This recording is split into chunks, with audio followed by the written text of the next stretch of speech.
আসসালামু আলাইকুম এভরিওয়ান, কেমন আছেন সবাই? তো আমিও ভালো আছি। প্রথমে সকালে ঘুম থেকে উঠে একটু চা খেয়ে নিলাম, নাহলে প্রচুর শরীরটা খারাপ লাগতেছিল। তারপর রুটি ভাজার আগে ফার্স্টে ডিম ভেজে নিয়েছি। এই তো সকালে নাস্তার প্লেটটা রেডি করে ফেললাম। সেমাই দধি ছিল, আম দিয়েছিলাম, রুটি, মাংস গরম করে। আজকে সকালে নাস্তা একটু বেশি খাবার ছিল, এটাই আর কি। যাই হোক, যে দেখেন খাবারের প্লেটটা অনেক ভালো লাগতেছে দেখতে। তারপর তো খাবার খাওয়া শেষ করে সকালে তো একবার চা খাওয়া হয়েছিল। ছেলে তো তখন ঘুমাইছিল। পরে ছেলে বলতেছে তার খুব ঘুম পাচ্ছে, একটু কফি করে দেওয়ার জন্য। এই তো তারপর আবার একটু কফি করে নিলাম। কফি করে নেওয়ার পরে আমি অন্যান্য কাজকর্ম করতে করতে অনেকটা লেট হয়ে গিয়েছিল।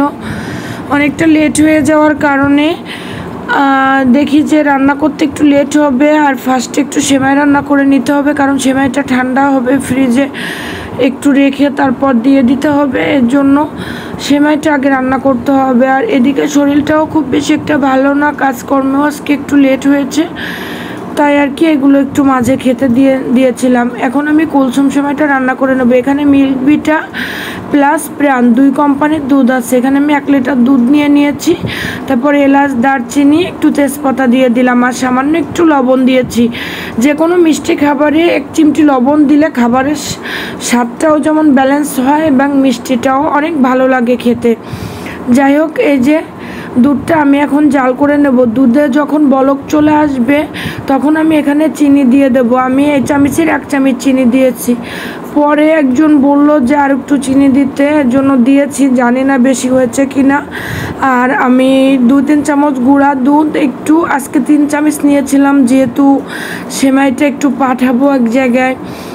আর কালকে সেমাইয়ের কালারটা দেখছিলেন আপনারা, আর আজকে সেমাইয়ের কালারটা দেখেন, দুটার ভিতরে কতটা পার্থক্য।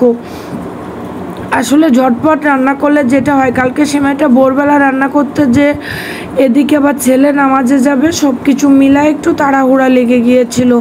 এর জন্য সেমাইয়ের কালারটাও বেশি একটা ভালো আসে না, সেমাইটা দেখতেও ভালো হয় না। তবে আর কেউ খেয়েছে কিনা আমি বলতে পারবো না, ছেলে খেয়েছে সন্ধ্যায়। এই যে লিকুইড করা দুধটা আমি এখানে দিয়ে দিলাম। ছেলে বলল যে মা অনেক সুন্দর হয়েছে আজকে সেমাইটা, গতকালকের চেয়ে অনেক মজা হয়েছে। যাই হোক, ছেলের কাছে মজা লেগেছে, মানে আর কারো কাছে মজা লাগবে কিনা সেটা আমার দেখার বিষয় না, কারণ আমি আমার সাধ্যমতো চেষ্টা করি যে কোনো খাবার নষ্ট না হওয়ার জন্য। তারপর এখানে আমি একটু পটল আর পার্শে মাছ ভাজি করে নিব। এর জন্য 5-6টা পার্শে মাছ আর 6টা পটল কেটে নিয়েছিলাম। যাই হোক, অল্প পরিমাণেই নিয়েছিলাম। নিয়ে এখানে আমি পার্শে মাছগুলো প্রথমে ভেজে নিব। তারপর পটলটা দেওয়ার পরে তেলটা কেমন একটু ফেনা উঠে গেল। এই যে দেখেন এখন কমে গিয়েছে। আমি পটলের এই পিঠটা একটু বেশি পুড়ে গিয়েছে। পটল ভাজিটা অনেকে একটু পছন্দ করে, এর জন্য তাকে করে দিয়েছিলাম। তারপর পটল ভাজি তুলে ফেলার পর তারপর আমি এখানে একটু ধুন্দল দিয়ে চিংড়ি মাছ আলু দিয়ে রান্না করে নেব। তার জন্য পেঁয়াজ, কাঁচামরিচ প্রথমে দিয়ে দিয়েছিলাম। আসলে আমি একা হাতে ভিডিও করি, তো এর জন্য সব কিছু করাটা দেখানো পসিবল হয় না। যতটা পসিবল হয় আমি দেখানোর চেষ্টা করি। তারপর এখানে মশলার সঙ্গে চিংড়ি মাছটা দিয়ে সুন্দরভাবে কষিয়ে নিয়েছি। কষিয়ে নেওয়ার পরে 5 মিনিট কষানোর পরে আমি এখানে ধুন্দল আলুটা দিয়ে দিয়েছি। আর এই তরকারিটাতে আসলে পানি দেওয়ার প্রয়োজন হয় না। দেখেন কতটা পানি বেরিয়েছে। আমি এখানে ওই যে মশলা কষানোর সময় সামান্য একটু পানি দিয়েছিলাম, তাছাড়া আমি এখানে কোনো পানি ইউজ করি নাই। তারপরেও দেখেন কতটা পানি বেরিয়েছে, এবং এই তেলে আমার রান্নাটা কমপ্লিট হয়েছে। তবে আজকে চিংড়ি মাছ দিয়ে ধুন্দলের তরকারিটা অনেক মজা লেগেছে, আপনারা দেখতে পারছেন। তারপর এখানে এই যে প্রত্যেকটা খাবারের ফাইনাল লুক দেখেন। আর একটু চিংড়ি মাছ পেঁয়াজ দিয়ে, পেঁয়াজ কাঁচামরিচ একটু লবণ হলুদ দিয়ে ওই পার্শে মাছ ভাজি করে উঠে ওই তেলে একটু চিংড়ি মাছ ভাজি করে নিয়েছিলাম। যাই হোক, তারপর দুপুরে খাওয়া দাওয়া, বাবার খাবারটা দিয়ে দিলাম। তারপর দুপুরে খাওয়া দাওয়া শেষে এই যে খাবারগুলো কালকে থেকে রেডি করে রাখছিলাম, ওর বাবা নিয়ে যাবে, স্পেশাল কারোর জন্য বলছে, এর জন্য আর কি ওর বাবাকে খাবারগুলো আমি প্যাক করে দিলাম। তবে আমার শরীরটা অনেক বেশি অসুস্থ, তার ভিতর দিয়ে কাজেরও প্রচুর চাপ। আজ সকালে মনে হচ্ছিল আমি বিছনা থেকে উঠতেই পারবো না। তারপরেও আলহামদুলিল্লাহ, আমাকে সবগুলো কাজ করার তৌফিক দিয়েছে। এই তো এখন ওর বাবা বেরিয়ে গিয়েছে, আমি একটু জুম করে বাসার সামনে থেকে একটু ভিডিওটা নিয়ে নিয়েছি। আমি বেডরুমে বসে জুম করে ভিডিওটা নিয়েছি।